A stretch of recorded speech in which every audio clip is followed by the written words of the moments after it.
দুঃখে সদা জলে। শুনি লক্ষ্মী নারদের বলেন তখন ধরাবাসী দুঃখ পায় পাপের কারণ লক্ষ্মী রূপা নারী সিজি পাঠানো বর্ততে আমেরে ভুলেছে তারা পড়িয়া মুহূর্তে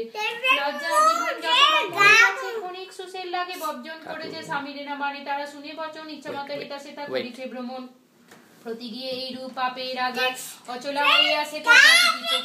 শুনিয়া নারদ বলে বিষণ্ণ বদনে কিরূপে প্রসন্ন তুমি হবে নারীগণে কিরূপে পাইবে তারা তব পদ ছায়া ওগো দয়াময়ী তুমি না করিলে দয়া নারদের বাক্য লক্ষ্মী প্রসন্ন হইল আশ্বাস দাঁড়িয়া তারে বিদায় করিল অতঃপর লক্ষ্মী মাতা বলে নারায়ণে ভক্তের দুর্গতি প্রভু ঘুচাবে কেমন শুনিয়া লক্ষ্মীর কথা বলে নারায়ণ অস্থির হো না দেবী স্থির করো মন আমি যাহা বলি তাহা স্থির রেখো মনে ধরাধামে যাও লক্ষ্মী ব্রত প্রচারণে নারায়ণ বাক্য লক্ষ্মী আনন্দিত হয় লক্ষ্মী ব্রত ধরাধামে প্রচারিত হয় বৃদ্ধা ব্রাহ্মণীর বেশে ধরিতে লাগিল সহসা অরণ্যে এক বৃদ্ধারে দেখিল বৃদ্ধারে দেখিয়া লক্ষ্মী জিজ্ঞাসিলা তারে কেবা তুমি কি করে নিয়ে এসেছো কান্তারে শুনি বৃদ্ধা আমি বলি অভাগিনী একে একে বৃদ্ধা বলে দুঃখের কাহিনী লক্ষ্মী বলে কৃপে করো লক্ষ্মী ব্রত গুরুবারে সন্ধ্যাকালে লয়ে বধূ যত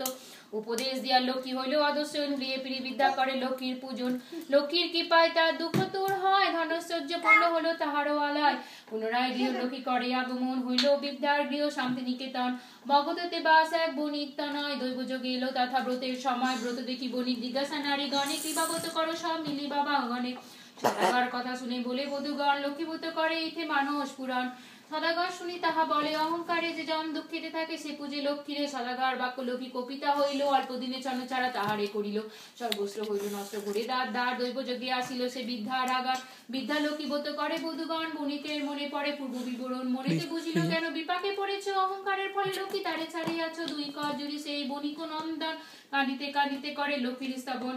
অবস্থিতি শেষ করে প্রণাম করিল দুনয়নে বাড়ি ধারা ঝরিতে লাগিল লক্ষ্মীব্রত সার বলে মনেতে বুঝিয়া গুরুবারে সন্ধ্যাকালে করে গৃহে গিয়া লক্ষ্মীর কৃপায় তার ঐশ্বর্য বাড়িল লক্ষ্মীব্রত